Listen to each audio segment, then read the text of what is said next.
Let's bring in Janatan Sayeh. He is a research analyst for the Foundation of Defense of Democracies, and Shahrazani is a former spokesperson at the Israeli consulate in New York and a veteran Israeli diplomat. Great to have you both here.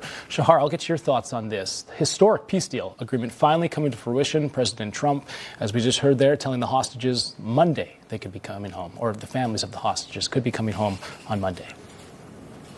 As you can see, a sigh of relief. More than anything, this is our family. These are our brothers and sisters who are coming home. Only a couple of days ago, we commemorated the massacre of October 7th. We watched again the horrible videos of armed terrorists entering homes, grabbing the arm of 7-year-old kids, separating them from their parents, from their mothers. These are Holocaust reminders for the Jewish people. And what we are seeing now with the return of all living hostages and hopefully all those who are deceased and will come for burial in Israel is downright miracle done by the efforts of the brave IDF soldiers and the incredible, I must say, leadership of President Trump, who was able to isolate Hamas and do the impossible, which is to convince Hamas that these hostages are a liability, not an asset. We are incredibly thankful to the president, to the team. I listened to Ambassador Huckabee, and we are all touched to our very core with the return of these family members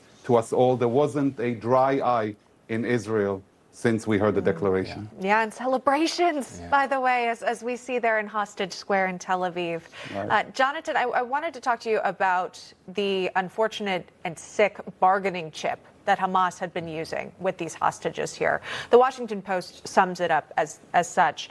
Hamas leaders have long believed that holding the captives was their main leverage against Israel. They feared that if they released all of them, they would expose themselves to a fresh Israeli campaign dedicated to their obliteration. Placing little trust in Israeli leadership, they sought U.S. assurances that Israel wouldn't simply resume the war once the hostages were released.